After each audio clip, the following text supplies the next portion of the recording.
এনসিপিতে আসছে বড় পরিবর্তন, থাকছে না মুখ্য সংগঠক সমন্বয়ক ও মুখপাত্র পদ। মাশরাফিকে নিয়ে সার্জিস আলমের ফেসবুক পোস্ট ভাইরাল। জুলাই গণঅভ্যুত্থানের প্রত্যাশা ফিকে হতে চলেছে বলেছেন চরমোনাই পীর। ঋণখেলাপি হওয়ায় ফল স্থগিত হওয়া বিএনপির দুই নেতা এমপির ভূমিকায়। বিস্তারিত জানতে ভিডিওটিতে লাইক দিয়ে চ্যানেলটি সাবস্ক্রাইব করে না টেনে শেষ পর্যন্ত দেখুন। ন্যাশনাল সিটিজেন পার্টি এনসিপির সাংগঠনিক কাঠামোতে বড় ধরনের পরিবর্তনের সিদ্ধান্ত নেওয়া হচ্ছে। দলটির ইসি কমিটির সভায় গুরুত্বপূর্ণ কয়েকটি পদ বিলুপ্ত করে নতুন কাঠামোতে কমিটি গঠনের প্রাথমিক সিদ্ধান্ত হয়েছে বলে দলীয় একাধিক বিশ্বস্ত সূত্রে জানা গেছে। বৃহস্পতিবার রাত ৮টায় দলের কেন্দ্রীয় কার্যালয়ে ইসি কমিটির সভা শুরু হয়। সূত্র জানায় ৬১ সদস্যের ইসি কমিটির অর্ধেকেরই বেশি সদস্য এতে উপস্থিত ছিলেন। দীর্ঘ আলোচনা শেষে দলটির বর্তমান সাংগঠনিক কাঠামো পুনর্বিন্যাসের বিষয়ে ঐকমত্যে পৌঁছান অধিকাংশ সদস্য। সভায় নেওয়া সিদ্ধান্ত অনুযায়ী এনসিপির মুখ্য সংগঠক, মুখ্য সমন্বয়ক ও মুখপাত্র পদ বিলুপ্ত করা হচ্ছে। পাশাপাশি মুখ্য সমন্বয়ক উত্তরাঞ্চল ও মুখ্য সমন্বয়ক দক্ষিণাঞ্চল পদও আর থাকছে না। নতুন প্রস্তাবিত কাঠামো অনুযায়ী পুরো কমিটি আহ্বায়ক কমিটি হিসেবে পরিচালিত হবে। এতে থাকবেন আহ্বায়ক, যুগ্ম আহ্বায়ক, সদস্য সচিব, যুগ্ম সদস্য সচিব ও আহ্বায়ক কমিটির সদস্যরা।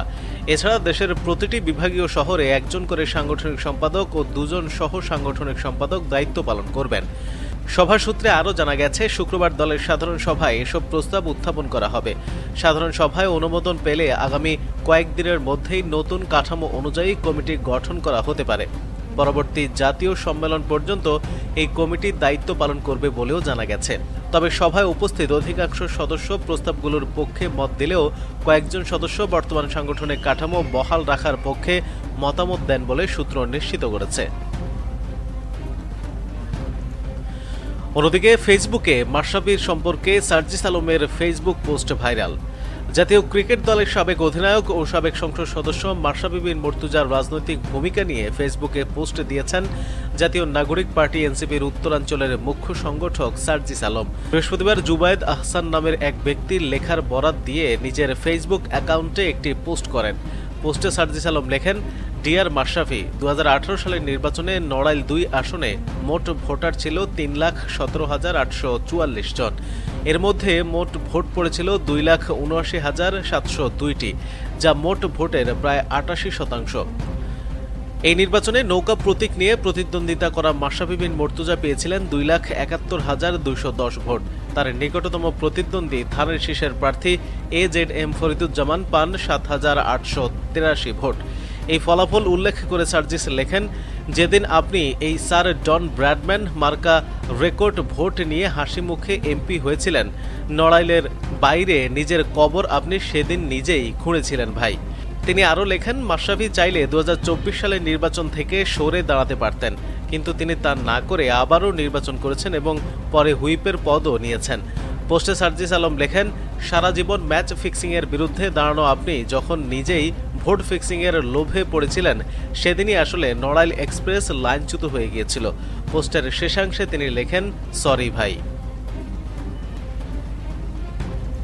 অন্যদিকে জুলাই গণঅভ্যুত্থানের প্রত্যাশা ফিকে হতে চলেছে বলেছেন চরমোনাই পীর।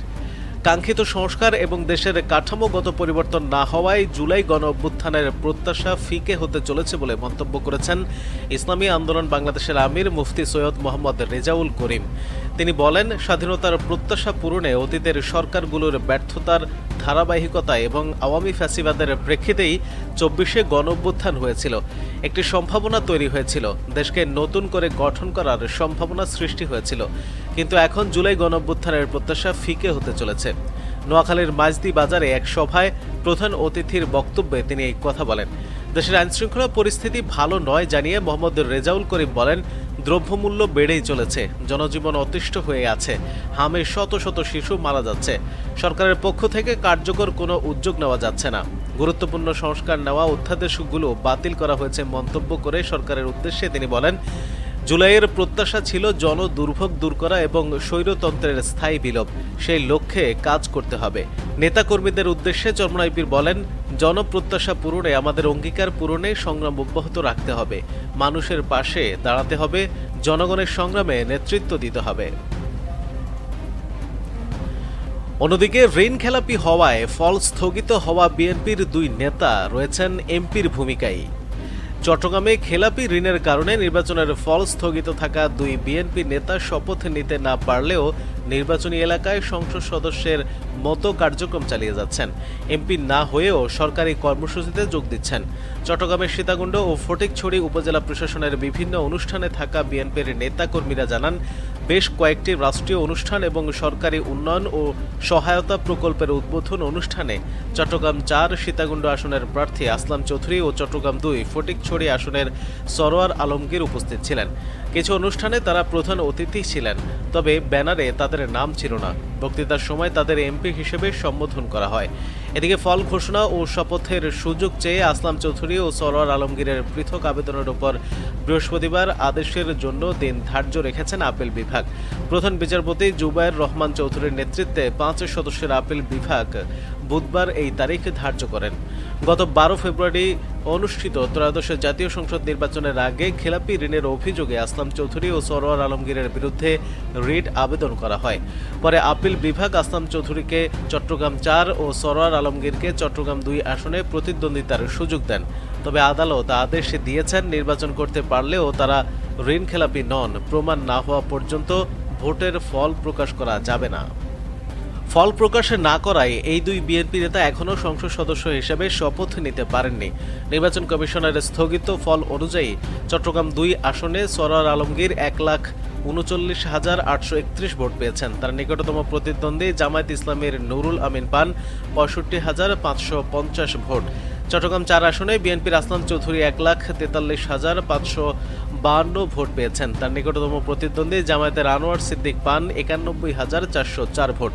এর আগে ১৯৯৬ সালের ১২ জুন অনুষ্ঠিত সপ্তম সংসদ নির্বাচনে ভোলা ১ এবং ভোলা ২ আসনে জয়ী হয়েছিলেন আওয়ামী লীগের তোফায়েল আহমেদ। তিনি ভোলা ১ আসন ছাড়লেও আদালতের স্থগিতাদেশে উপনির্বাচন না হওয়ায় পুরো ৫ বছর শূন্য থাকে। চট্টগ্রামের রিটার্নিং কর্মকর্তার কার্যালয়ে আসলাম চৌধুরী এবং সরোয়ার আলমগীরের মনোনয়নপত্র বৈধ ঘোষণা করা হয়েছিল। সরোয়ার আলমগীরের প্রার্থিতার বিরুদ্ধে জামায়াত প্রার্থী নুরুল আমিন নির্বাচন কমিশনে আপিল করেন। কমিশন এতে বিএনপির প্রার্থীর প্রার্থিতা বাতিল করে। ৫ ব্যাংক ও আর্থিক প্রতিষ্ঠানে সরোয়ার আলমগীরের ২১৪ কোটি টাকা ঋণ রয়েছে। স্ট্যান্ডার্ড ব্যাংকে তার মালিকানাধীন এনএফজেড টেরি টেক্সটাইল এর ২০১ কোটি টাকা খেলাপি ঋণ রয়েছে বলে জামায়াত প্রার্থীর আপিলে বলা হয়েছিল। তবে এর বিরুদ্ধে হাইকোর্টের স্থগিতাদেশ পান সরোয়ার আলমগীর। পরে হাইকোর্ট তার প্রার্থিতা বহাল করলে জামায়াত প্রার্থী আপিল বিভাগে যান। সর্বোচ্চ আদালত লিপ্ট আপিল মঞ্জুর করলেও সরোয়ার আলমগীরকে নির্বাচনে অংশ নেওয়ার সুযোগ দেন। আসলাম চৌধুরীর বিরুদ্ধে বিভিন্ন ব্যাংকের অর্থ ঋণ মামলা রয়েছে। তবে রিটার্নিং কর্মকর্তা তার মনোনয়নপত্র বৈধ ঘোষণা করেছিলেন হাইকোর্টের স্থগিতাদেশের কারণে। এতে ব্যাংকগুলো নির্বাচন কমিশনে আপিল করে। টাকা ফেরত দেওয়ার শর্তে কমিশন তার প্রার্থিতা বহাল করে। হাইকোর্টও একই আদেশ দেন। এর বিরুদ্ধে জামায়াত প্রার্থীর আপিল সর্বোচ্চ আদালত মঞ্জুর করলেও আসলাম চৌধুরীকে নির্বাচনে অংশ নেওয়ার সুযোগ দেন। প্রিয় দর্শক, এই নিউজগুলো সম্পর্কে আপনার মতামত দিতে ভিডিওতে লাইক দিয়ে নিচের কমেন্ট বক্সে লিখুন। প্রতিদিন খবরাখবর সবার আগে পেতে আমাদের চ্যানেলটি সাবস্ক্রাইব করে পাশে থাকা বেল আইকনটি প্রেস করে রাখুন। ধন্যবাদ সবাইকে।